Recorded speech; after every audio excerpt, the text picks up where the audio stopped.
¿Todo bien? ¿Me confirman, por favor? ¿Se me escucha bien? Sí, lo escuchamos bien. Ok, muchas gracias.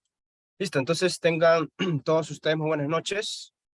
Eh, Ante todo, agradecimiento especial a la universidad por la invitación y de igual manera a cada uno de ustedes por dar un poco de su tiempo, ¿no? Para esta breve charla. Ok, listo. Entonces, el tema de hoy, ah, bueno, me olvidé previamente, voy a brindar también información personal. Mi nombre es Giancarlos Ramírez Uyus. Voy a compartir primero en pantalla completa. Mi nombre es Giancarlos Ramírez Uyus. Soy tecnólogo médico, sí, en laboratorio clínico. Un segundito, disculpe, voy a cerrar. Ok. Soy tecnólogo médico en laboratorio clínico y anatomía patológica. Tengo una maestría en epidemiología. Adicionalmente, tengo una segunda especialidad también en histotecnología en esta área. Y actualmente me desempeño como docente universitario en diversas universidades. Muy bien, entonces el tema de hoy que se va a brindar es recomendaciones para la ejecución de técnicas histoquímicas de calidad, ¿no?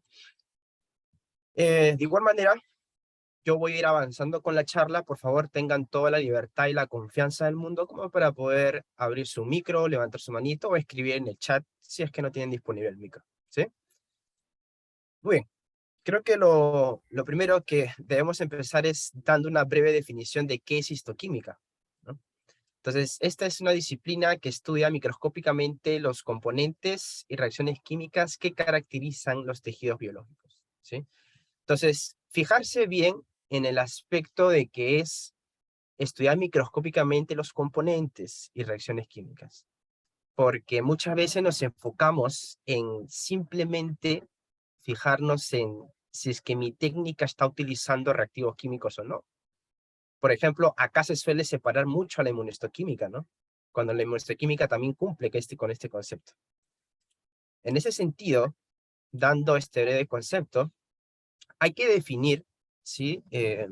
Previamente, pues, a lo que viene a ser esta charla, los nombres adecuados para nuestras técnicas, ¿no? Nosotros que nos encanta esta área de esta tecnología, debemos aprender poco a poco, ¿no? A acostumbrarnos a utilizar los términos adecuadamente con respecto a cada técnica, ¿no? Por ejemplo, muchas veces se suele utilizar para la técnica de Paz, cuyo nombre adecuado es reacción histoquímica de Paz, se le suele llamar coloración, ¿no? Y le llamamos en general, a veces coloración a todo, ¿no?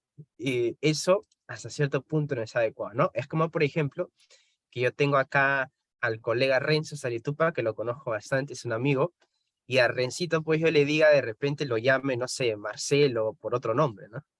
No le va a gustar. Entonces, de igual manera, nuestras técnicas en general deben llamarse por su nombre. Entonces, ¿cómo podemos guiarnos en base a qué para poder utilizar el nombre adecuadamente? La primera pregunta que me debo hacer es si es que en la técnica hay formación de algo nuevo o no. Si mi respuesta es no, entonces estaremos frente a una coloración, ¿sí? Entonces, una molécula colorante como tal, imagínense, es como una persona bien gordita que agarra a una pequeñita y la abraza, ¿no? Entonces, yo desde lejos voy a notar la presencia de esa persona pequeñita gracias a que esa persona gordita grande la está abrazando, ¿verdad? Entonces, ahí no hay formación de nada nuevo. Y el término coloración propiamente entonces implica sí o sí que estoy utilizando un colorante, ¿no? Y para poder reconocer, llamar a un colorante como tal, necesito tres grupos químicos: cromóforo, cromógeno y auxocromo, o auxocro, ¿no? Por ese motivo es que, por ejemplo, el pigmento del maíz morado no es un colorante porque le falta el grupo auxocromo. Entonces, así nosotros vamos a poder ir reconociendo poco a poco, ¿no? No voy a ahondar en detalles más teóricos sobre definición de cada uno, porque eso propiamente ya lo van a ver cuando lleven la segunda especialidad, ¿no? En los cursos, etcétera, las teorías. Pero de todas maneras quiero hacer hincapié en esta diferencia, ¿sí? Entonces, una vez que reconozca que estoy utilizando colorantes, no hay formación de algo nuevo, entonces podemos hablar de que va a haber dos grupitos grandes de coloraciones, ¿sí? Coloraciones llamadas propiamente dichas o también conocidas como estructurales, ¿no? Esas que no te diferencian nada, ¿no? Esas que prácticamente te están tiñendo de todo, un poco de todo, ¿no? Y pues precisamente su función es poder diferenciar estructuras, ¿no? Acá tenemos al método de coloración de hematoxilina y eosina, el azul de metileno, entre otros, ¿no? Por otro lado, tenemos a las coloraciones que son llamadas propiamente histoquímicas, ¿no? ¿Y por qué son así? Porque estas ya no van con todos, ¿no? Sino ahora van siendo más selectivos con algunas moléculas a demostrar, ¿no? Por ejemplo, el método de rojo de Congo más luz polarizada te demuestra la proteína llamada amiloide, ¿no? El método de coloración de Alcian Blue te demuestra unas mucinas ácidas, ¿no? También llamadas mucopolisacáridos ácidos o también conocidos como glicosaminoglicanos ácidos, ¿no? Entonces, esas son propiamente llamadas coloraciones histoquímicas. Y, ojo, nuevamente acá no hay formación de nada nuevo. Pero, si mi respuesta a esa pregunta es sí, entonces estaremos frente a una reacción histoquímica, ¿no? Acá, por ejemplo, tenemos a las impregnaciones argénticas, ¿no? Donde al final hay formación de plata cero, plata basal, ¿no? Plata que es de color negro, plata insoluble, ¿sí? También tenemos acá la hemonestoquímica, porque al final también hay formación de algo nuevo, ¿no? El cromógeno, que es la diaminobencidina, se transforma, se oxida hacia benzopurpurina. En este caso es color marroncito, ¿no? Clásico de la hemonestoquímica. Y otros métodos en general, ¿no? Como por ejemplo la reacción histoquímica de Peirce, ¿no? La reacción histoquímica de Peirce te demuestra hierro trivalente, ¿sí? A través de la formación final de un compuesto llamado ferrocianuro férrico, que es de color azul turquesa, ¿no? Entonces, así poco a poco, ¿no? De igual manera, en el método de Paz, cuyo nombre sería oficialmente reacción histoquímica de Paz, pues estaremos hablando de formación de aldehídos, ¿no? Entonces, siempre hay formación de algo nuevo, ¿sí? Entonces, esta es la forma de repente que yo quisiera resaltar, en la cual pueden diferenciar de manera sencilla cómo llamar a un método como tal, ¿no? Muy bien. Ahora sí, retomando nuestra charlita, que es un poco más del punto de vista histoquímico, ¿qué es un examen histoquímico en general, no? Es un examen cualitativo o semi-cuantitativo, ¿no? Se usan para confirmar la presencia de una sustancia en el tejido. La identificación se realiza por comparación visual utilizando una referencia, ¿no? Van a haber diferentes tipos de láminas, sí, que podemos utilizar en el ámbito de isotecnología, lámina patrón, lámina testigo, lámina blanco, ¿sí? Que ustedes ya lo van a aprender con más detalles en las charlas, en los cursos, perdón, en los cursos de la segunda especialidad. Pero la más importante es la lámina patrón, ¿no? O también conocida como control positivo, ¿no? ¿Por qué? Porque esta lámina patrón es la que te va a definir si tu resultado es confiable. Entonces, si alguna vez te preguntaste mis reactivos, el resultado que yo he tenido, ¿habrá sido por mis reactivos? ¿Habrá sido porque me olvidé un paso? ¿Habrá sido por X motivos? Entonces, lo que te asegura que tu resultado es confiable o no es la lámina patrón, ¿sí? Muy bien. Entonces, ahora sí, esta charla se basa en recomendaciones, ¿no? Entonces, estas recomendaciones ya han dado esta breve introducción de conceptos y más información. Estas recomendaciones se basan, ¿sí? En que yo les he traído más o menos el 99% de las imágenes que les voy a mostrar aquí son de mi experiencia personal que he podido recolectar a través de los años, ¿sí? Vengo desarrollándome en el campo alrededor de 7 años, eh, donde tal vez la parte más fructífera, la que me gustó mucho fue cuando trabajé asesorando laboratorios, tanto públicos como privados, en técnicas histoquímicas. Y pues eso me nutrió mucho, ¿no? Porque pude ver muchas realidades, ¿no? Tanto públicas como privadas, de cómo ejecutaban las técnicas, cómo se realizaban todo ello, qué problemas tenían, etcétera, ¿no? Entonces, casi todas las imágenes que les he traído son reales, situaciones reales. Y pues entonces voy a hacer una comparación, ¿sí? De lo que debería ser y lo que es al final, ¿no?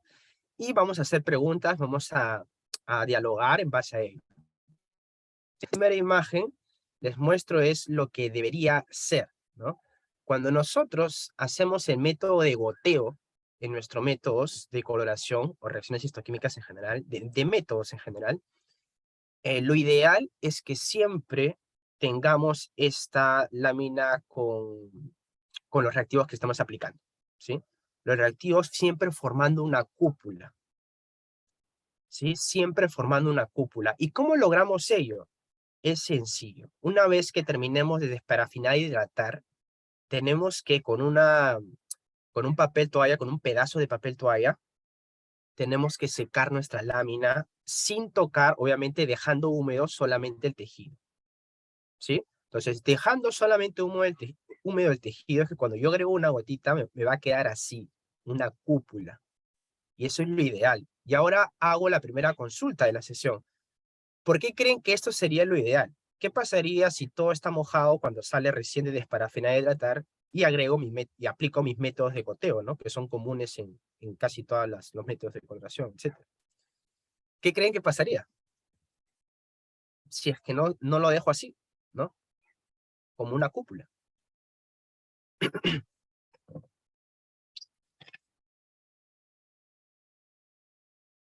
¿Alguna idea por ahí? Se desprende. Ok, ¿qué se desprende, Catherine? ¿El tejido o el líquido que estoy agregando? El tejido. Eso es un poco difícil, ¿no? Porque normalmente previo a la coloración nosotros colocamos, después del corte, lo colocamos en una estufa, ¿no? En una planchita caliente para que precisamente favorezca la adherencia del tejido a la lámina. Entonces es difícil eh, que si no secamos bien para tener esta cúpula bonita, ¿no? Se vaya a desprender el tejido. ¿Otras ideas por ahí? ¿Por qué creen que debe ser así? ¿Por qué no así? Perdón, así. ¿Qué creen que habría gran diferencia, ustedes creen? ¿Diferencia significativa en hacer una técnica así? Porque acá les hice dos imágenes, ¿no? Una que es, pues de repente diría, Giancarlos, eso es fácil, pues porque estás haciendo con líquidos transparentes. No, señor. También se puede hacer con líquidos que tienen color, colorantes como tales, ¿no? Así que se puede, se puede. Lo único que tienes que hacer es secar tu laminita, vuelvo a repetir. Entonces, ¿qué diferencia creen que habría? Si yo hago así o trabajo así, ¿habrá realmente una diferencia grande o no?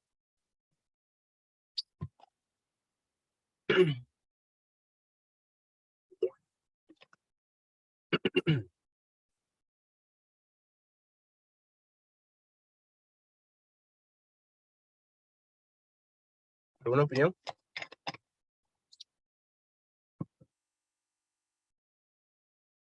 Bueno, hay a ver, veo acá en el chat la coloración, colorante, para que no se corra el colorante y la coloración permanezca en el tejido. Exacto, muy bien. Eso es, y de ahí, de lo que menciona, por ejemplo, Catherine, se desprenden puntos muy importantes. Primero, no creo que exista un laboratorio que le sobre reactivo para gastar. Así seas privado. Difícilmente, estoy seguro que te controlan también ella, ¿no? Entonces, obviamente, echar así te va a producir más gasto que hacer así. Entonces, eso por un punto de vista económico. Pero, Giancarlo, ¿solamente eso? No. También desde un punto de vista al final de la calidad, ¿no? ¿Por qué?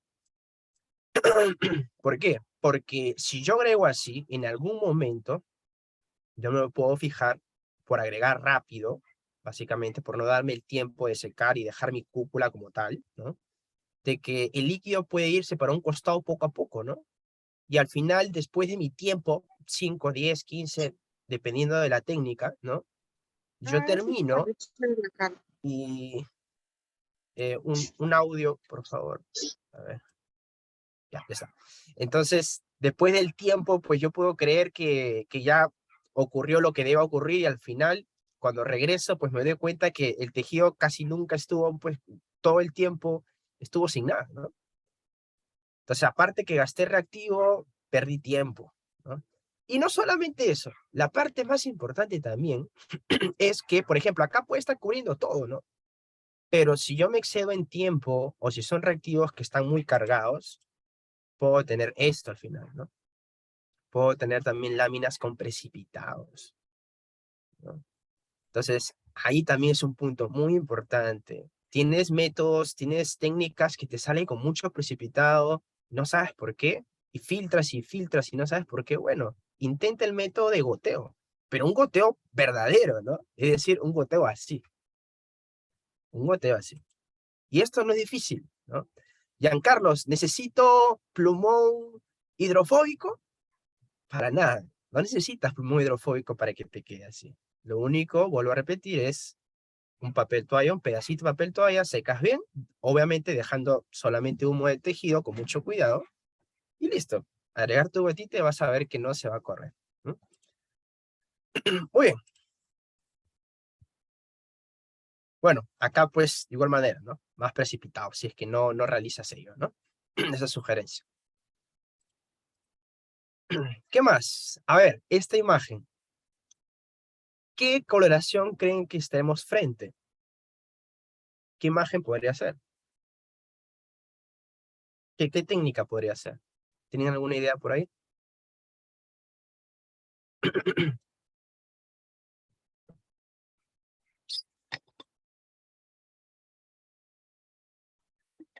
Paz, ¿ok?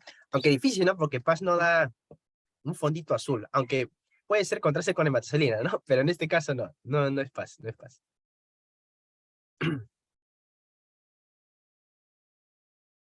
¿No? A ver, de repente les pongo otra imagen a la izquierda.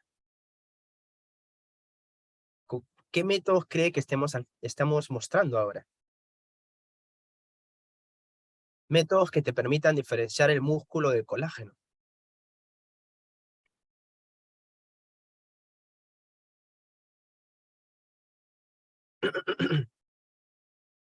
¿No? Ya, estos métodos, esos tienen un nombre propio, se les denomina coloraciones tricrómicas. ¿Sí? Las famosas tricrómicas. Entonces, acá, ¿por qué se puede diferenciar el músculo del colágeno? El de la derecha es una tricrómica de Mason y el de la izquierda es una tricrómica de Van Gieson, ¿no? Giancarlos, ¿por qué se observa tan pequeñito? Es porque es de un tejido de ratoncito, intestino de ratoncito, ¿sí? Entonces, de igual manera, se puede diferenciar el músculo del colágeno. Es más, ahí está señalado en cada uno, ¿no?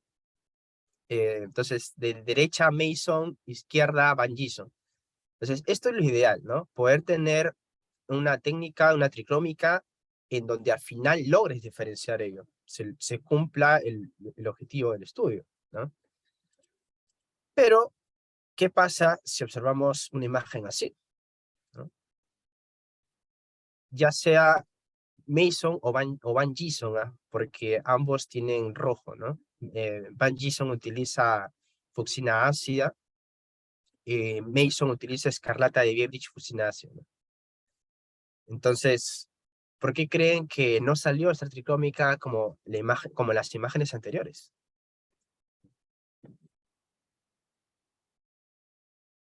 O en primer lugar, ¿cuál sería el problema aquí? ¿Qué estaría mal en esta tricrómica?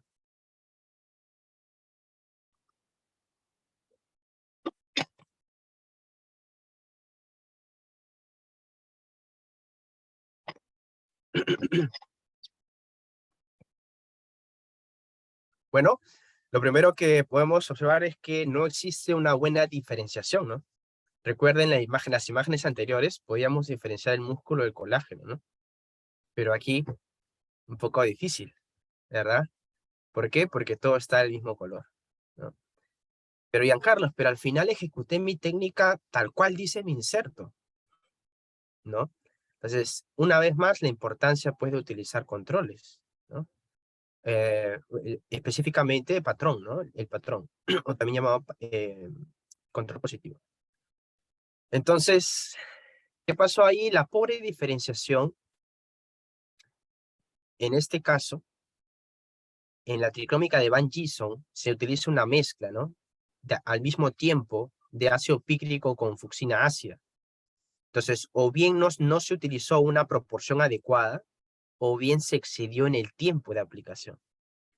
Pero Giancarlos, pero yo utilicé el tiempo que dice el inserto, y acá es una recomendación muy importante, ¿no?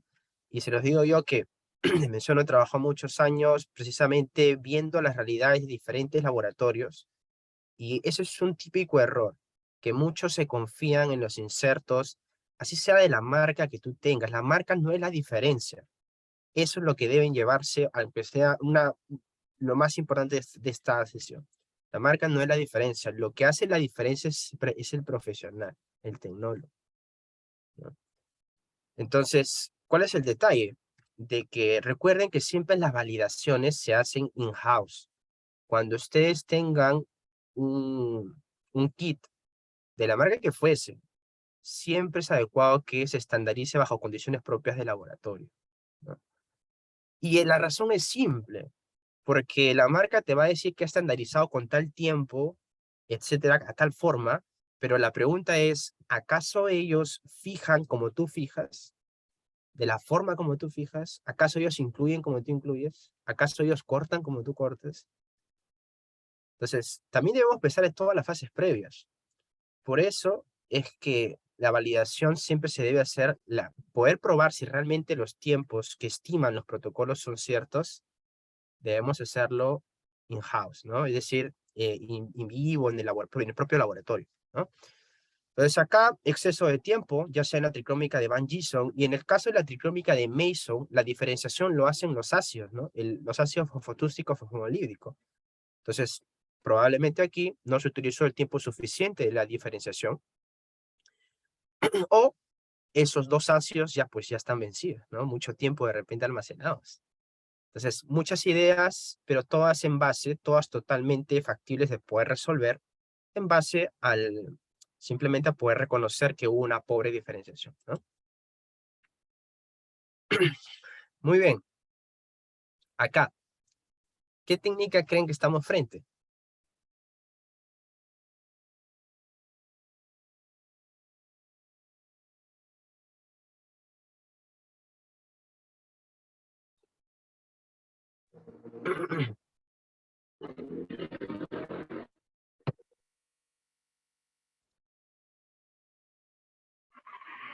¿Ok? Muchas gracias, Catherine. Ajá. Muy bien, es una impregnación argéntica, muy bien, ¿no? En este caso no es Homorri específicamente, pero sí es una impregnación en general, ¿no? Es la impregnación argéntica llamada de Boncosa, que te permite demostrar calcio insoluble, depósitos de calcio. En este caso en tejido renal. ¿Por qué les muestro eso? Porque en general una impregnación argéntica siempre debe dar para el objeto de estudio, por eso se utiliza patrones o control positivo, no se olviden. El objeto de estudio debe ser siempre negro, negro. Si ustedes tienen imágenes como la siguiente, por ejemplo, donde el tono negro está parcialmente, ¿no?, mostrado, e inclusive se ven zonas media doraditas en los bordes aquí. ¿Eso qué implica o qué indica? Indica de que el reactivo principal de las impregnaciones, el cual es el nitrato de plata, ya no está en óptimas condiciones. Giancarlos, pero yo lo he guardado o nunca lo utilicé al final o lo utilicé solamente una vez y lo tengo ahí, etcétera. ¿También es posible eso? Totalmente posible. Recuerdo que mis maestros, los profesores Seano y Nera, que de repente muchos conoces acá, ellos tuvieron un maestro más que se llamó el doctor Marcos Copay. Y el doctor Marcos Copay era un médico veterinario, les mencionaba siempre de que trabajar con plata es cosa de brujerías, le decía, ¿no? Y eso es muy cierto. Acá los colegas que hacen impregnaciones argénticas tal vez de forma frecuente pueden dar la razón de que a veces tenemos técnicas... Sí, veo una mano levantada. Sí, colega Hugo.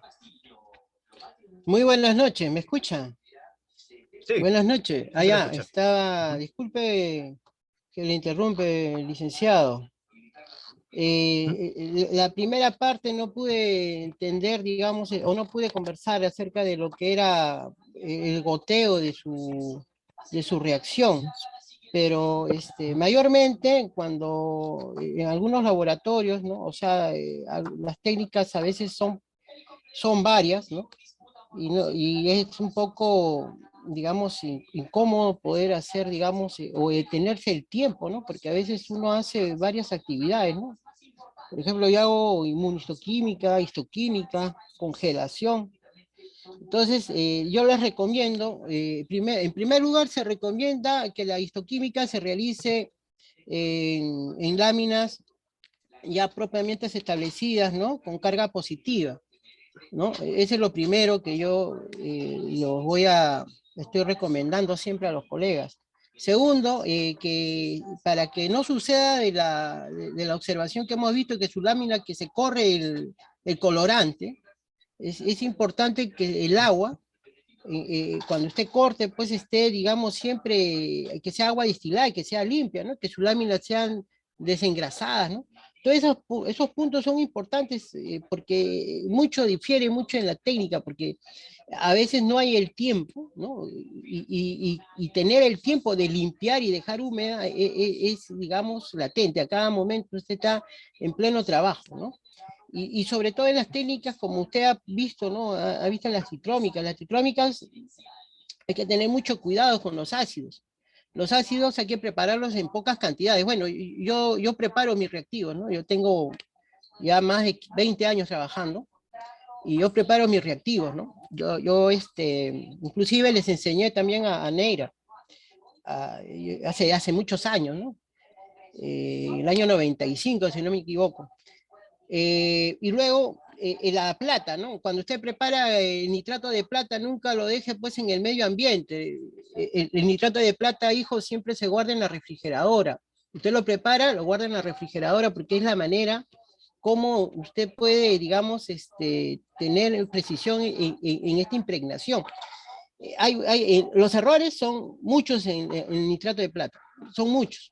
Entonces, es preferible que ese nitrato de plata sea controlado cada vez que usted está trabajando, pero guardarlo en la refrigeradora para que se mantenga, digamos, sin precipitaciones, ¿no? Y en un frasco oscuro, si es posible. Eso era todo, colega. Muchas gracias. Ah, igualmente, profesor Hugo. Gracias. Ok, listo. Entonces, vamos a continuar. Se estaba mencionando acerca de esta impregnación argéntica, ¿no? Que siempre el problema es en la plata, ¿no? Siempre pensar ello, ya que las impregnaciones son diversas, se utilizan también muchos reactivos, pero la probabilidad ya lo dice, ¿no? Lo más probable es que si se está fallando una impregnación sea por la plata, ¿no? Entonces, tener un almacenamiento adecuado, de preferencia en refrigeración, frasco herméticamente cerrado, frasco ámbar, siempre va a ser lo adecuado, ¿no? ¿Y cómo puedo reconocer que esta ya no está viable? Porque a simple vista tu plata va a seguir siendo transparente, ¿no? Es porque en el tejido comienzas a observar este tipo de imagen, ¿no? Donde ya esos tonos negros ya no son tan potentes como la imagen anterior, ¿no? Los depósitos, en este caso de calcio, ¿no? ¿Sí? Tenemos imágenes así, ¿no? Como si fueran tostaditos, ¿no? Muy bien, esto de acá, ¿qué impregnación argéntica estaremos frente?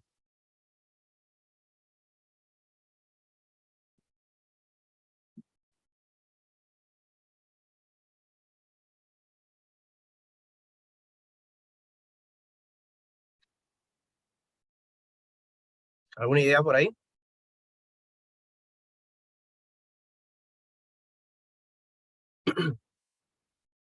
Ya, acá entonces menciono de que Catherine ahora sí acertó, ¿no? Ella mencionó Gomorri, efectivamente, esta es una impregnación argéntica en nitrato de plata metenamina de Gomorri, el cual es para poder demostrar fibras reticulares, ¿no? Entonces, normalmente con esta técnica se observa así, un fondo ligeramente crema, ¿no? Y las fibras reticulares de color negro, ¿no? Pero podemos también tener ese tipo de imágenes, ¿no? Donde no se observa ninguna fibra reticular, y más bien solamente un fondo, ¿no? Crema muy pálido, y como vuelvo a repetir, ninguna fibra reticular, ¿no? Entonces, ¿qué inconveniente nuevamente podemos tener acá? Es el problema de la plata, ¿no? Pero Giancarlos, pero Gomorri también utiliza permanganato, también utiliza disulfito, y mucho reactivo más, efectivamente, ¿no? Pero, como vuelvo a repetir, el detalle siempre estará en fijarse las condiciones de viabilidad del nitrato de plata, ¿sí? Que es el ratio más importante, de hecho. Y también podemos tener imágenes así. También podemos tener imágenes así. Aquí, por ejemplo, ¿qué inconveniente creen que sería el detalle, el problema?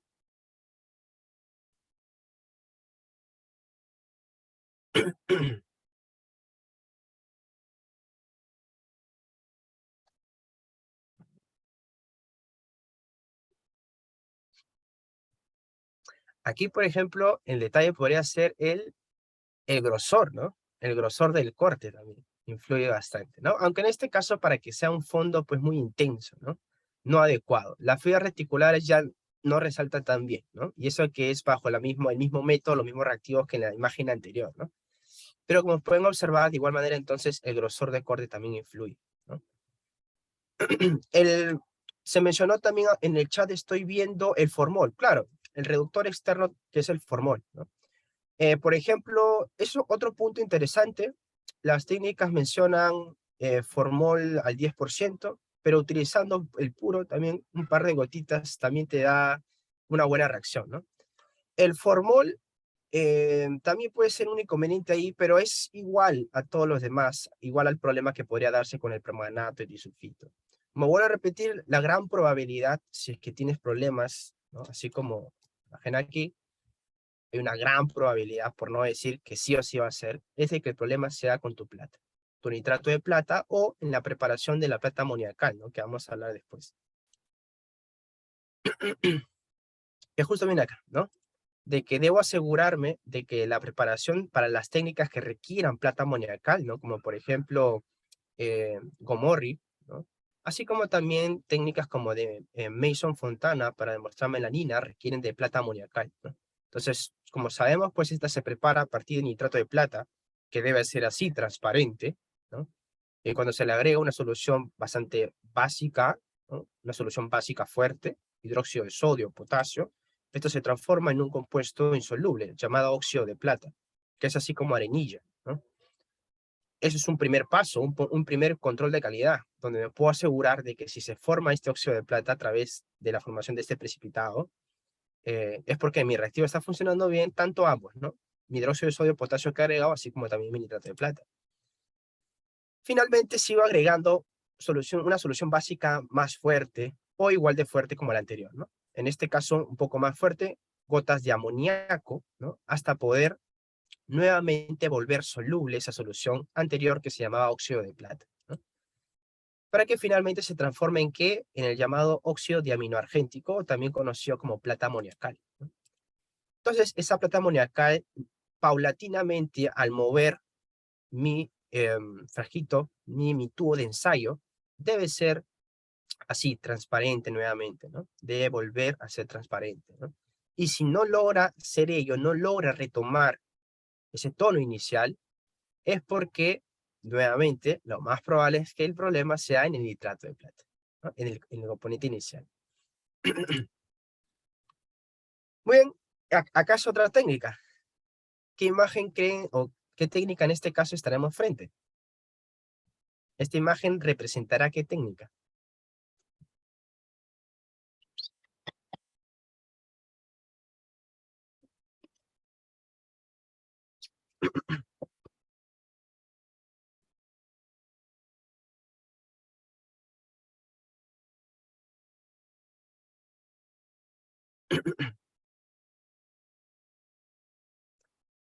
Y ok, esta es la técnica llamada reacción histoquímica de Peirce, ¿no? Muy bien, Andrei. Ajá, efectivamente, es Peirce, ¿no?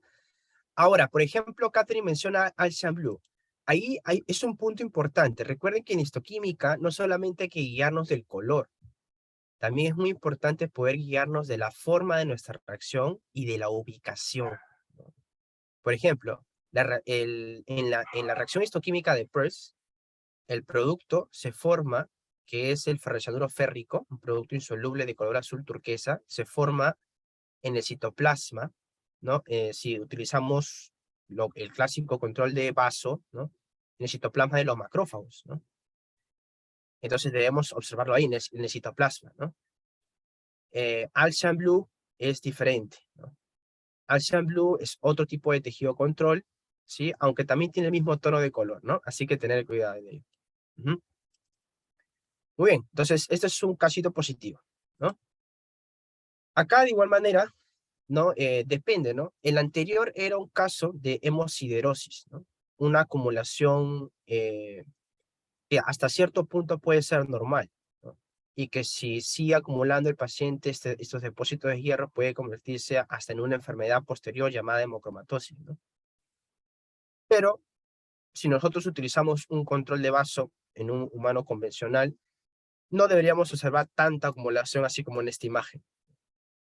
Son focos o puntos bien centrados, ¿no? Como en esta imagen, ¿sí? O como en esta imagen también. ¿Sí? Entonces, eso indica una reacción, un patrón que nos ha salido bien, ¿sí? Entonces, ubicación, citoplasma de los macrófagos, color azul turquesa, ¿sí? Y no debe ser tan abundante, al menos pues si es un caso convencional, un vaso convencional, ¿no? Acá les traigo, por ejemplo, una imagen que es también real, todos son reales, ojo. Esto es de un control de ratoncito, ¿no? Y donde la reacción es diferente, como pueden ver, ¿no? El tono, ese azul turquesa que vimos anteriormente, el tono está bastante disminuido. Entonces, he ahí también la importancia de poder fijarnos en el control que seleccionamos, ¿no? En este caso, primero, ver qué tipo de control estamos utilizando. Un control que está viniendo de algún animal que no es un ser humano, porque si es así, como en este caso, el ratoncito acumula de forma diferente y en menor cantidad, pues hierro en el vaso, ¿no? Entonces, no esperemos una reacción tan grande en comparación con el humano, ¿no? Y es importante, ¿no? Porque a veces también tenemos la imagen en la mente de cómo debería ser nuestra reacción y cogemos cualquier tipo de control que tengamos almacenado, ¿no? Entonces, tener en cuenta también ello. En esta técnica también es muy importante tener en cuenta el tiempo, ¿sí? Tener en cuenta el tiempo. ¿Por qué? Porque cuando nosotros mezclamos el ferrocianuro de potasio con el ácido clorhídrico, lo dejamos en el tejido, como vuelvo a repetir, lo importante es poder estandarizar en condiciones propias de laboratorio, ¿no? Pero si yo me excedo en ello, por X motivo, ¿no? Pueden observar acá imágenes donde se forma un pequeño pellet, un pequeño precipitado acá, ¿no? ¿Eso qué implica? De que esta imagen es la viva experiencia, evidencia de que se puede formar precipitados inclusive de forma in vitro, ¿no? Esto es ferrocianuro férrico, por eso que es así un precipitado de color azul turquesa, ¿no? Entonces de repente algunos están diciendo, Giancarlos, pero el ferrocianuro férrico no se debe formar en el tejido cuando encuentran hierro, ¿no? Hierro trivalente y ocurre una reacción de doble sustitución, donde al final se forma ferrocianuro férrico. Efectivamente, pero como pueden notar acá, de igual manera, también se forma in vitro. Es decir, solamente por la mezcla de ferrocianuro de potasio con ácido clorhídrico. Eso es importante, por supuesto, porque ahora sabes que si yo me excedo en el tiempo, si yo me excedo en el tiempo, entonces voy a creer que tengo una reacción así de fuerte, pero voy a ver precipitado que inclusive ni siquiera está en tejido. De repente está por estos huequitos o está por unos costados, etc., ¿no? Entonces, tener cuidado también con esa técnica, ¿sí? El tiempo es muy importante. Yo recuerdo y siempre cuento esta anécdota que cuando apoyé creo que fue el último congreso hace como 3, 4 años que organizó la Sociedad de Histotecnólogos, apoyé en un taller, recuerdo cuando recién me iniciaba, y en un taller que habían diferentes tipos de profesionales, argentinos, recuerdo de Bolivia, chilenos, y recuerdo que un argentino se me acercó y me preguntó acerca de que por qué estaba viendo que su técnica de press le salía así, un exceso increíble, me mostró una foto, recuerdo. Y lo primero que le fue su tiempo de aplicación, ¿no? Y cuando yo le mostré esta foto de que se puede formar precipitado inclusive in vitro, él también se sorprendió, porque él creía de que solamente el precipitado se formaba en el tejido, y por eso es que no le tomaba tanto en cuenta, ¿no? Porque sabía de que el tiempo era simplemente relativo ahí, pero no. Si no tomo en cuenta muy bien el tiempo y también las concentraciones de tanto del ácido clorhídrico como el fluoxanuro, ¿no? Pero eso es un punto aparte. Lo principal es siempre estandarizar, como vuelvo a repetir, en condiciones propias de laboratorio, ¿no? Muy bien.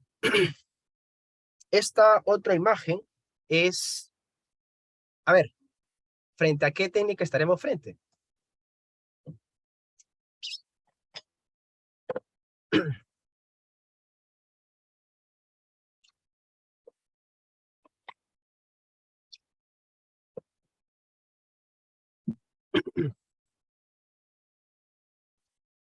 Ok, esta es la reacción, a ver, paz, muy bien, Catherine, exacta, ¿no? Es más, algunos ya reconocieron que hay como una especie de pseudo-IFAs, ¿no? O IFAs aparentemente, ¿no? Que están siendo positivos a la reacción de histoquímica de paz, ¿no? A ver, veo una manito levantada, ¿quién es? Ah, sí, profesor Carlos García. Disculpe que te moleste. Sabes que, por si acaso, para PERS, siempre hay que tener en cuenta dos cosas, ¿no? O sea, no solamente la experiencia de colorear y ver las imágenes de las reacciones, ¿no? Lo que los colegas tenemos que hacer es también ver la parte, en este caso, la parte patológica, ¿ya? Las reacciones histoquímicas siempre se ven con las partes patológicas. Y cuando nosotros queremos un control, por ejemplo, bien destacado para lo que es PERS, es necesario, digamos, obtenerlo. Por ejemplo, lo más fácil es obtenerlo en un bloque celular. Los bloques celulares que son de lavados bronquialveolares tienen de una cruz, en algunos casos, hasta dos cruces, cuando son bien positivos, ¿no? A un proceso, digamos, de una se puede decir, hemorragia, tiene mucha hemosiderosis. Entonces ahí sí yo podría hacer mi control positivo de PERS, justamente. Y lo más importante también que los colegas hacen mucho del PERS, con un, se puede decir, hacen con un fondo de hematoxilina eosina. Eso también hace que pierda también la imagen del color, ¿no? De esta reacción histoquímica. Lo que yo le sugiero es que el fondo sea con Baquixo, ¿no? ¿Para qué? Para que pueda, digamos, verse bien claro el azul turquesa, ¿no? Este azul que es bien impresionante, ¿no? Entonces, de esa manera evitamos, como usted ha dicho, ¿no? Las reacciones en las cuales podría considerarse falsos positivos, ¿no? Y es importante entonces tener controles positivos más patológicos para poder tener en cuenta la vinculación entre las cruces también, ¿no? Entre la forma semi-cuantitativa o si se puede cuantificar. Los médicos en neumología cuantifican las reacciones inclusive, ¿eh?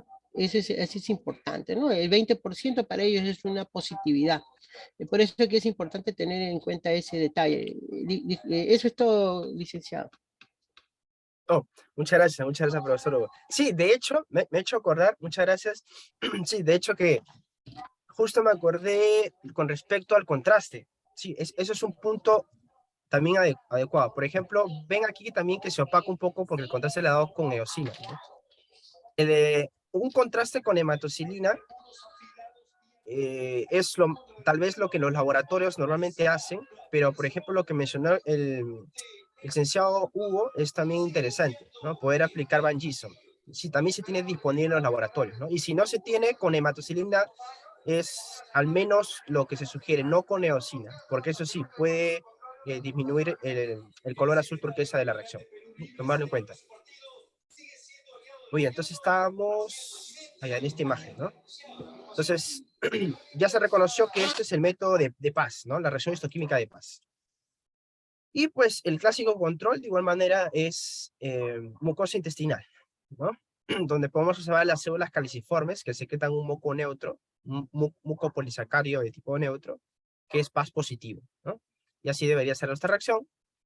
De igual manera, de esta forma, ¿sí? Y les comento de que esto es con un reactivo de Schiff y también ahí acerca del tiempo, ¿no? ¿Qué tan importante es o qué tanto influye la aplicación del reactivo de Schiff. Ya que, y esto va a depender, ¿no? Depende de qué, de que si tu reactivo de Schiff ha sido preparado con o sin carbón activado, ¿sí? Por ejemplo, el reactivo de Schiff de Merck, que normalmente está preparado con carbón activado, tiene una aplicación de casi media hora, ¿no? ¿Y por qué es tan prolongado? Porque el carbón activado realiza la siguiente función, ¿no? Que vamos a hablarlo justo, tengo una imagen aquí, ¿no? Bueno, antes de pasar a ver el tema de las diferencias del reactivo de Schiff, entonces les muestro cómo debe ser la reacción normal, adecuada, ¿sí? Solamente células caliciformes, sin un exceso de fondo, y esta es una aplicación de reactivo de Schiff de 3 minutos. De igual manera, en otros tipos de tejidos, ¿no? Como por ejemplo glomérulo renal, ¿no? Pero también podemos tener esta imagen, ¿no? Donde, como menciono, el exceso de tiempo, ¿no? Por eso es importante nuevamente estandarizar bajo condiciones de laboratorio, ¿no? Y no excederse, ¿no? Siempre. Acá les traigo una imagen comparando, ¿no? Cómo puede ser un reactivo de Schiff sin carbón activado, como es la imagen superior. Perdón, es con carbón activado la imagen superior y sin carbón activado es con la imagen inferior, como la imagen inferior, ¿sí? Entonces, Giancarlos, la preparación o el hecho que se agregue este último reactivo es relevante o no. Yo siempre respondo depende, porque el carbón activado no hace que el reactivo de Schiff funcione mejor o no. Porque en realidad, ¿cómo es que se forma el reactivo de Schiff? Es a partir de esta mezcla. El reactivo de Schiff, en primer lugar, no es un colorante, como se suele llamar a veces. Fue un colorante, sí. La llamada fucsina básica. ¿Y cómo puedo reconocer que es un colorante? ¿No? Recordemos sus partes, ¿no? Esto de acá es el grupo cromóforo, específicamente su grupo quinoide. Acá está su grupo auxocromo, que es un grupo amino que se carga positivamente cuando se disocia en agua. Por ese motivo es que la fucsina básica es un colorante, como su propio nombre lo indica, básico, porque presenta un auxocromo de carga positiva. Y pues el cromógeno con G es la suma, pues, ¿no? De por lo menos un grupo cromóforo, en este caso el grupo quinoide más grupos bencénicos, ¿no? Entonces, efectivamente hemos reconocido que esto sí es un colorante, ¿no? Entonces, cuando se agrega la mezcla de ácido clorhídrico más metabisulfito de sodio, potasio, se forma principalmente un gas, ¿sí? Este es el llamado dióxido de azufre o anhidrido sulfuroso. ¿Es importante la formación de este gas? Sí, porque este gas crea una atmósfera reductora tan fuerte que destruye ese grupo cromóforo de la fucina básica. El grupo cromóforo es el grupo químico de un colorante que le da la capacidad de expresar un color. Por ese motivo, como se destruye, es que a la formación posterior se le conoce como fucina decolorada, fucina básica decolorada, o también conocido como reactivo de Schiff, o leucofucsina también, ¿no? El leuco por el prefijo blanco, ¿no? Porque ya se rompió ese grupo cromóforo. Entonces, ¿es importante la formación de este dióxido de azufre? Sí, este es el que hace en realidad toda la función. Como pueden notar, ahí ya está formado. No tiene nada que ver el carbón activado acá. Entonces, ¿por qué se aplica? Ahí está la otra función, ¿no? La fucina básica es una mezcla de 3 isómeros, que son llamadas las rosanilinas, para, merta y ortorrosanilina.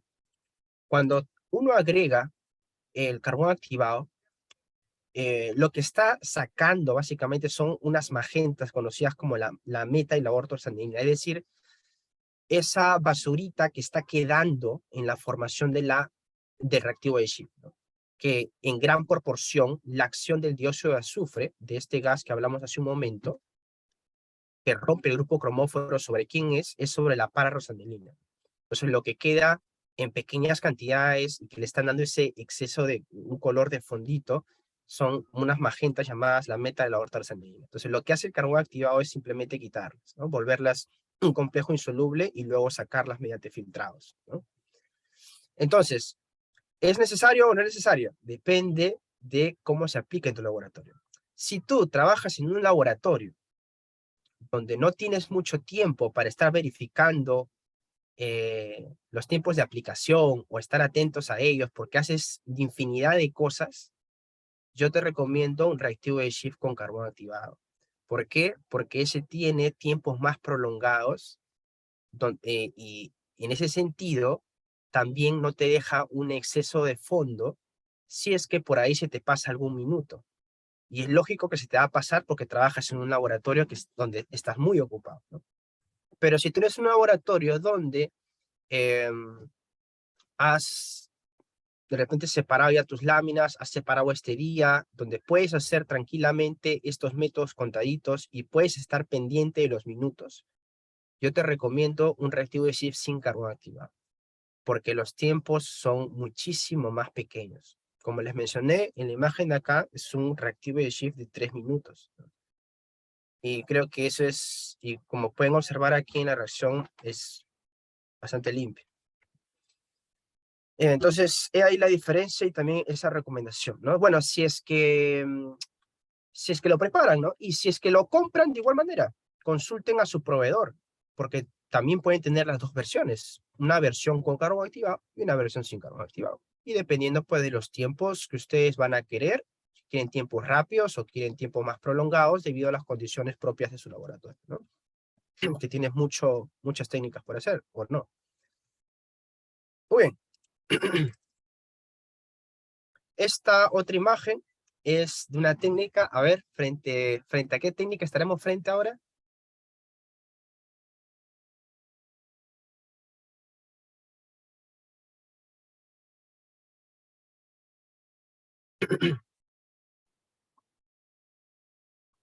La colega Catherine mencionó hace un momento la Alcian Blue, ¿no? Muy bien, efectivamente, Randall es Alcian Blue, ¿no? Es la coloración de Alcian, la coloración histoquímica de Alcian Blue, ¿no? Que de igual manera, el control clásico es mucosa intestinal, ¿no? Ahí hay de manera natural mucinas ácidas, que son los que demuestran el Alcian Blue, o también conocidas como glicosaminos glicanos ácidos, ¿no? Ya, Carlos, pero no habías mencionado hace un momento que en mucosa de intestino también era positivo para la reacción de Paz. Efectivamente, es que la célula caliciforme tiene algo peculiar. Secreta dos tipos de mocos, un moco neutro, un moco que tiene una naturaleza que es una mucina neutra, un moco polisacario neutro, que es Paz positivo, pero también puede secretar mucinas ácidas, ¿sí? Entonces, he ahí el detalle también interesante, que un mismo tipo de tejido me puede servir como control para ambas técnicas. Mucosa intestinal. Y pues eso, la imagen anterior era lo ideal, ¿no? Pero también podemos tener imágenes así, ¿no? Donde hemos aplicado un tiempo convencional, ¿no? Y tenemos este casito, ¿no? Entonces, ¿qué problema creen que pudo haber sucedido ahí?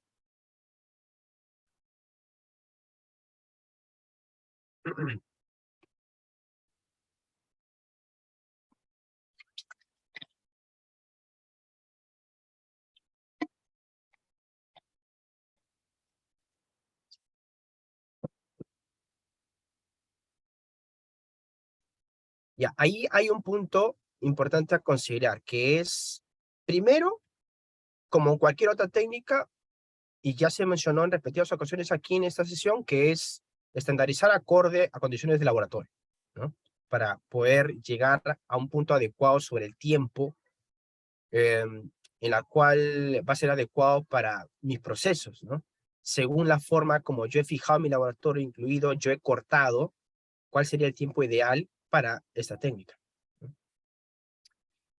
Entonces, primero ello, fijarse en no excederse en el tiempo. Segundo, y otra parte importante es que previo a la aplicación del colorante Alcian Blue, se aplica ácido acético al 3%. Y eso también es importante, porque un problema que podemos observar aquí es que no hay una buena diferenciación, ¿no? ¿Y por qué no? O sea, ¿y por qué no se observa una buena diferenciación? Es básicamente porque no hemos creado las condiciones necesarias al medio. Recuerden que el Alcian Blue es de los pocos colorantes básicos que trabajan un pH bien ácido. Inclusive pueden trabajar hasta menos de pH 1. Y eso no se ve con ningún otro colorante básico. Es único, bien particular, ¿no? Para que pueda llegar a diferenciar estas mucinas ácidas de cualquier otra sustancia en el medio, es necesario que acondiciona el tejido a esa acidez relativa, ¿no? Por eso es importante ese paso previo.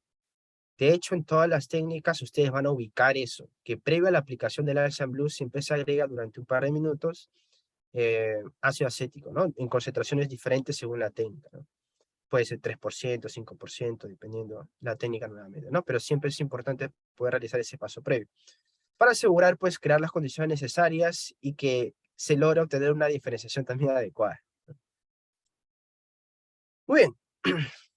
Otra técnica importante son las técnicas para poder diferenciar, para poder demostrar a una proteína llamada amiloide, ¿no?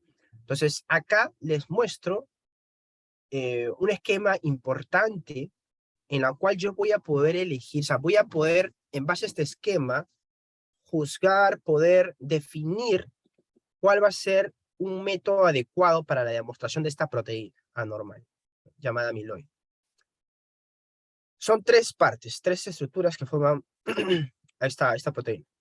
La fibrilla amiloidea, el componente P y la matriz. Como pueden notar, la fibrilla amiloidea es la que está en mayor proporción, ¿no? En un 85%. El componente P en un 10% y la matriz en un 5%. Esto es importante considerar, por supuesto. El componente P dice que está compuesto de glicoproteína, de una glicoproteína. En ese sentido, ¿me podrían comentar, por favor, si es una glicoproteína, qué método podríamos aplicar para demostrarla?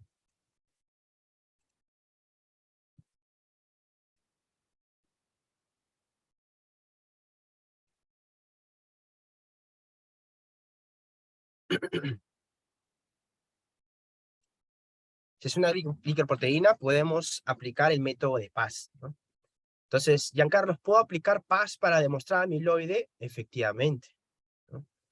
Ahora, la matriz está compuesta por glicosaminos glicanos ácidos sulfatados, ¿no?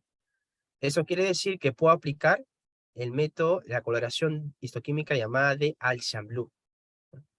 También puedo aplicar otros métodos que me permitan demostrar esas mucinas ácidas, ¿no? Como por ejemplo a través de la metacromacia, como con el cristal violeta, ¿no? O con el azul de toluidina. Entonces, ya Carlos, ¿puedo aplicar el Alcian Blue, cristal violeta o azul de toluidina para poder demostrar el amiloide? Efectivamente. Pero el detalle está en mira la proporción. El componente P 10%, matriz 5%. Si te da negativo el casito, lo más probable es que sea porque por lógica tiene muy poca cantidad, muy poca proporción ahí. Y podría entonces, si solamente te basas en esos métodos, te puede generar un falso negativo.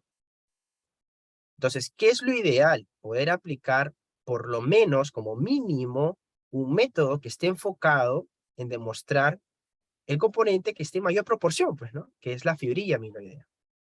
Sí, lo menciono porque en mi experiencia he visto muchos laboratorios que aplican solamente uno de ellos, normalmente cristal violeta. Y entonces, como vuelvo a mencionar en esta imagen, te estás arriesgando a demostrar el 5% solamente esa proteína.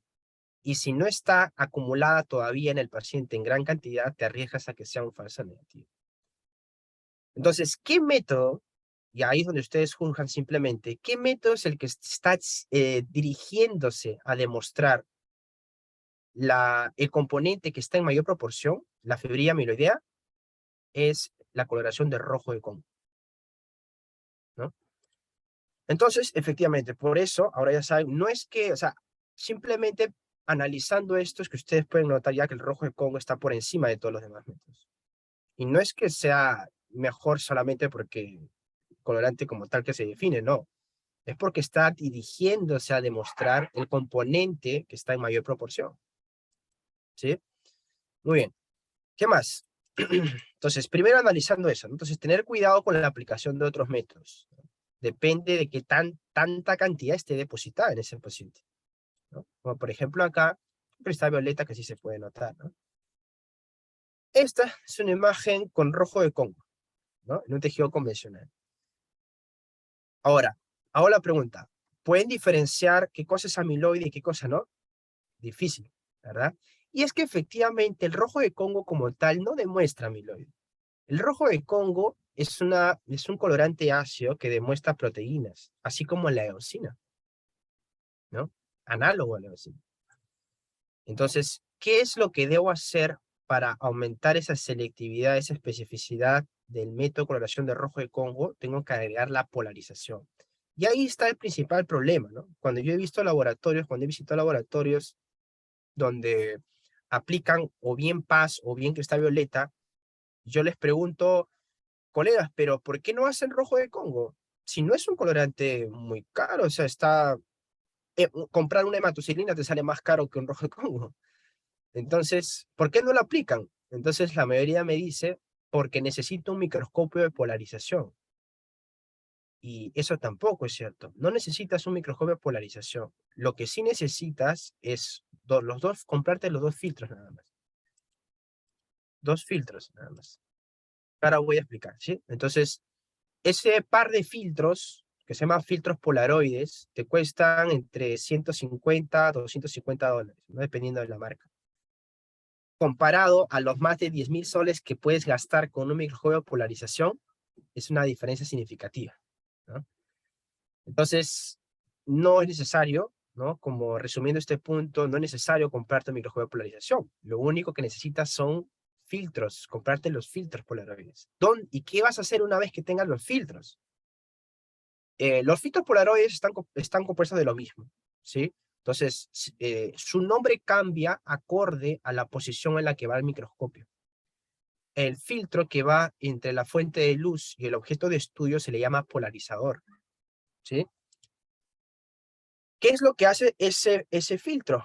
Lo que hace es precisamente polarizar la luz, ¿no? Es decir, la luz convencional viaja en muchas direcciones, viaja en planos X, Y, Z, etc.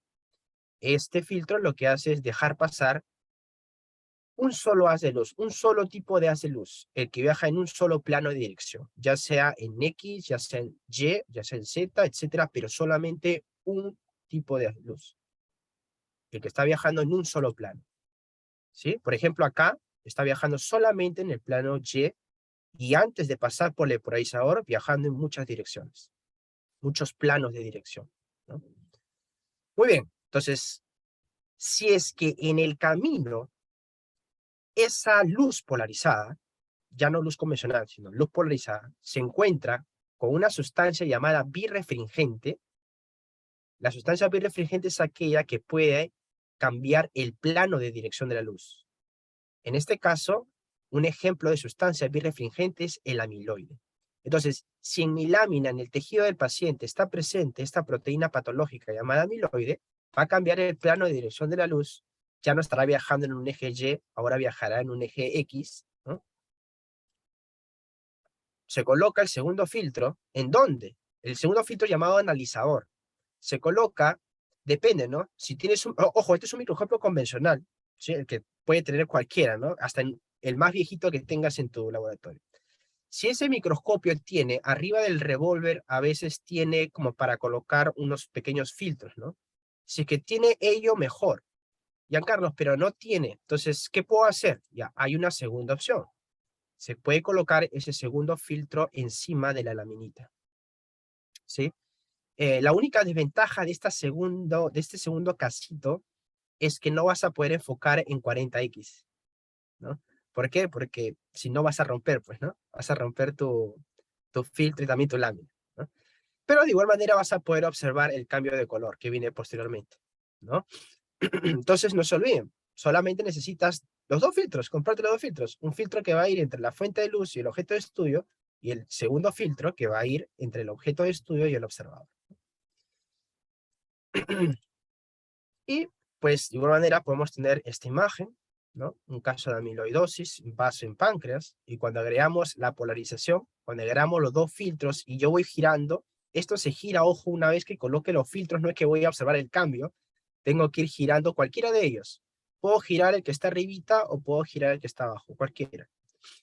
Hasta que vea que toda esta luz intensa vaya disminuyendo, el campo vaya disminuyendo y pueda observar ese cambio de color hacia verde manzana, ¿no? Característico del amiloide.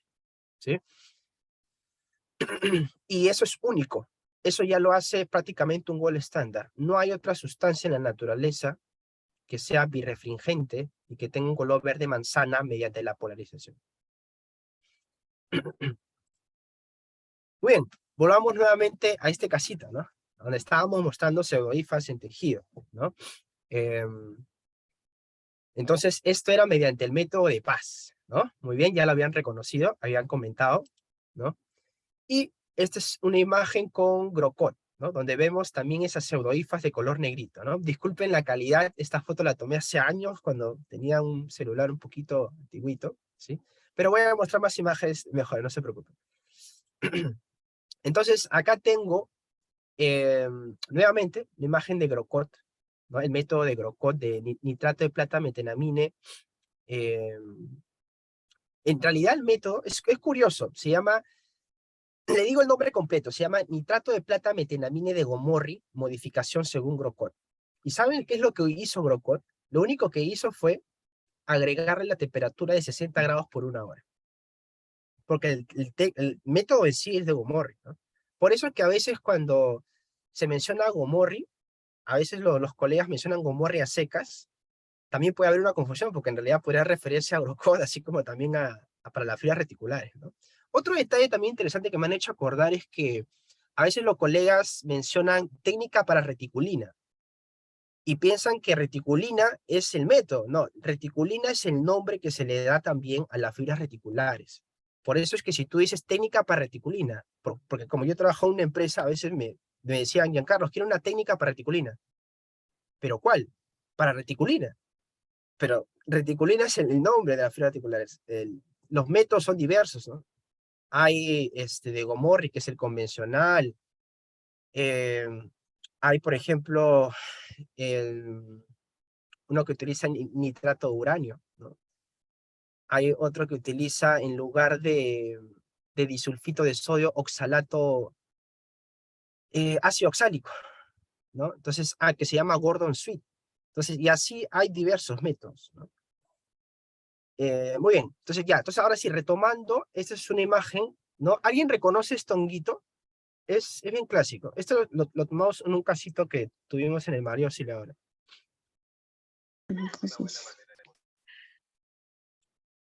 Es un clásico honguito, ¿no? Que nos enseña mucho que es con forma de Mickey Mouse, ¿no? Déjame escribir. Ok, Katy, tranquila, no te preocupes.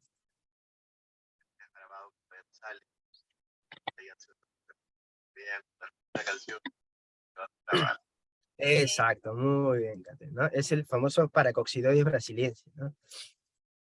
Ahora, ¿por qué pongo esta imagen? Primero, el Grocott se debe salir así, ¿no? Los hongos ya sabemos que tenemos, no es una técnica muy complicada, en realidad, de realizar. Está bien estandarizada, etc.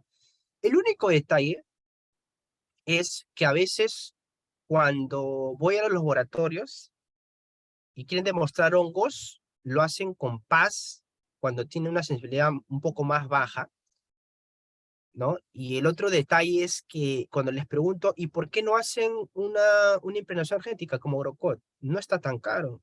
Y me comentan, me dicen, Giancarlos, es que no tengo control de hongos. Ya. Y acá también una información que tampoco se encuentra en los libros, pues no simplemente es buscar también controles en base a componentes análogos, ¿no?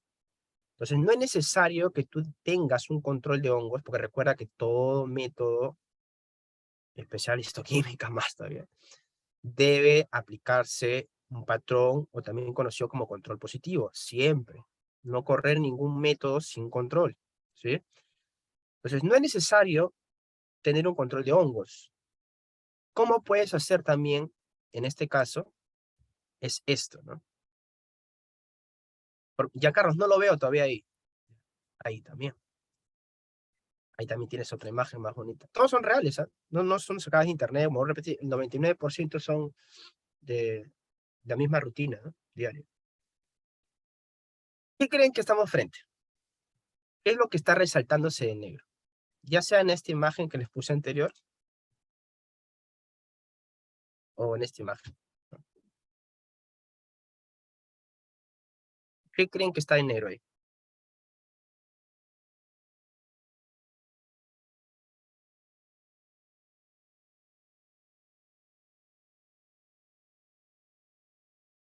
son las células caliciformes, ¿no? Justo lo que estamos viendo pues hace unos momentos, ¿no? Exacto, ¿no?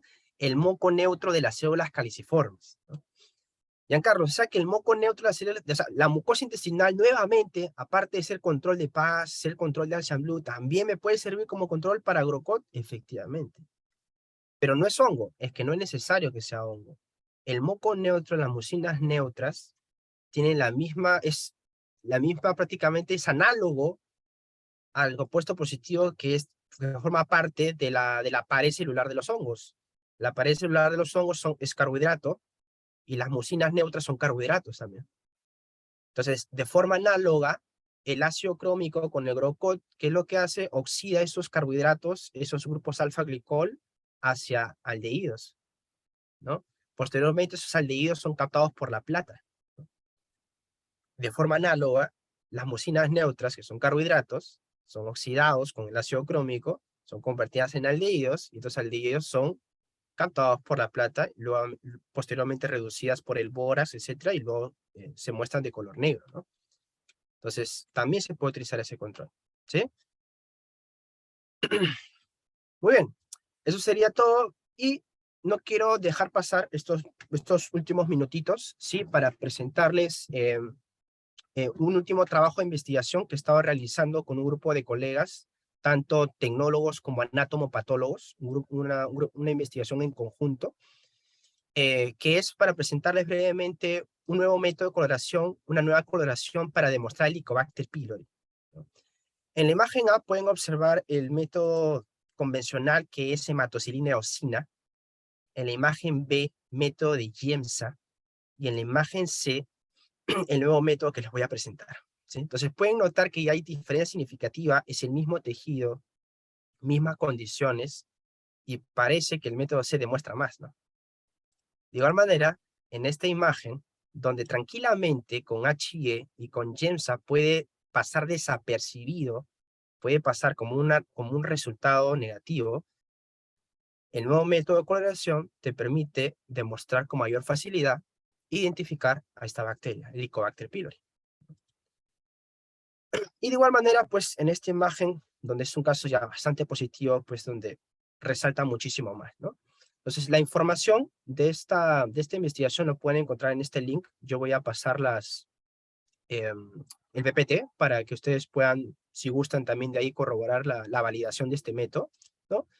Y finalmente, pues presentarles que este método ya se encuentra disponible. Se está trabajando en conjunto con una empresa que es Biosix, que está sacando este nuevo colorante bajo la marca de colorantes que ya comercializa hace mucho tiempo, que se llama Stainlab, y el producto, es decir, el colorante como tal se llama Giselle Stain, y tiene características como, por ejemplo, un tiempo de aplicación de 2 segundos, ¿no? Y un costo de 15 soles por 30 mililitros, ¿no?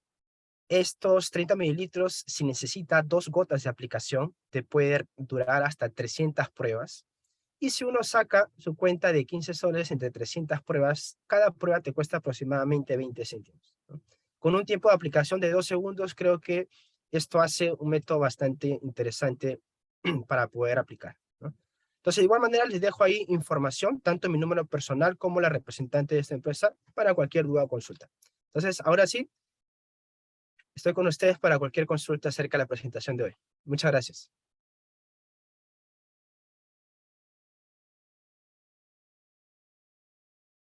¿Alguna consulta por ahí de Profesor, repente? sí, no sé si se puede comentar. Para los colegas que quieren estar en la especialidad en la universidad, el tema, el punto, por ejemplo, de lo que era el rojo Congo, lo que se utiliza para lo que es la amiloide, el control positivo que podríamos utilizar es un control que podría encontrarse, lógico, en muestras patológicas, mayormente cuando vemos biopsias, ¿no? En este caso es un carcinoma medular de tiroides, ¿no? Mayormente los carcinomas medulares de tiroides son altamente ricos en amiloide, eso es uno, ¿no? Son, digamos, una segunda exposición al amiloide, la producción de amiloide. Con respecto al tema de lo que es los controles, ¿no? Es importante tener en cuenta que los trabajos que se realicen en histoquímica en los hospitales, ¿no? Por ejemplo, si quiero hacer hasta un GRAN, ¿no? Hasta un BK, ¿no? El BK, el más conocido, ¿no? ¿Por qué? Porque hay muchos procesos, sabemos que el país es endémico en lo que es tuberculosis, ¿no? Y cuando se ve, pues, granulomas, ¿no? De frente te pide un BK.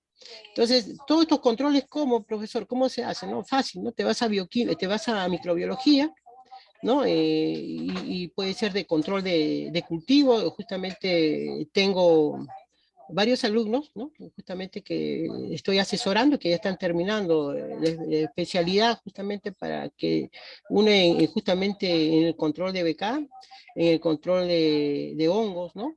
En control de gérmenes también. Entonces, se está realizando todos estos trabajos, ¿no? Y justamente y gracias a la especialidad que estamos, digamos, tratando de encontrar. Y por último, agradecer al profesor, pero también decirles a los colegas, a todos los colegas presentes, que la histoquímica, en los trabajos diarios de laboratorio, nosotros lo que necesitamos es que el tecnólogo médico, ¿no? En este caso el histotecnólogo, ¿no? ¿No? Yo también soy histotecnólogo, soy citotecnólogo y tengo otra especialidad en laboratorios, ¿no? Es importante que el tecnólogo médico en diferentes elementos hay que tener en cuenta que constituye un profesional, ¿no? Que se convierte, ¿no? Íntimamente con el patólogo clínico o el anatomopatólogo clínico, ¿no? Un trabajo íntimo de importancia clínica. Entonces, nosotros tenemos que estar justamente en el orden de la línea, en tener en cuenta los procesos, en este caso patológicos. Es por ello que en esta actualidad nos fijamos, claro, de la coloración, de poder producir otros colorantes, pero también, por favor, a todos los colegas, a todos los colegas les pido, por favor, de histotecnología, que no solamente se ven en la coloración, está bien, somos en este caso el trabajo, pero también en la parte clínica, porque de eso también vemos las reacciones. La clínica, porque somos el ayudante, el número uno en el trabajo de anatomía patológica, ¿no? Tenemos que tener en cuenta ese detalle. Muchas gracias y disculpe por la molestia. Muchas gracias. No, muchas gracias a usted. Por el contrario, el profesor García, por las recomendaciones también breves y su participación. Muy bien, ¿alguna otra consulta de repente del público?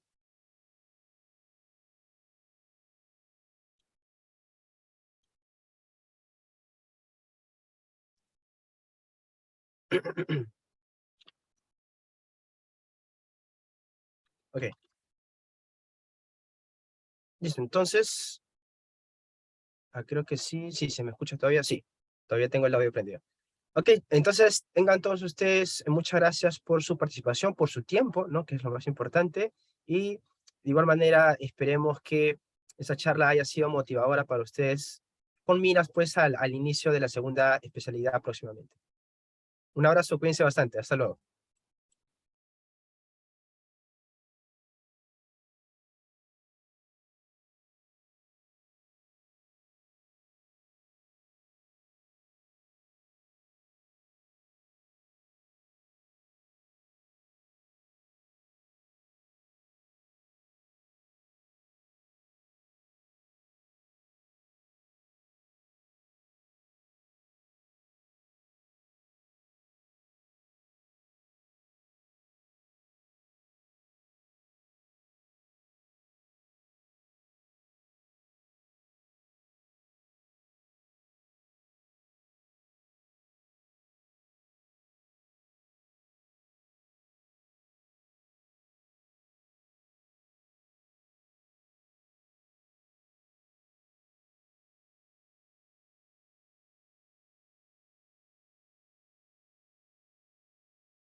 Buenas noches, les agradecemos su participación acá en el chat. Vamos a dejar el número de la ejecutiva a cargo para que pueda ayudarlos con su consulta en el caso de la segunda especialidad de histotecnología que estará iniciando este 10 de septiembre para poder ayudarlos en sus consultas. Gracias, buenas noches.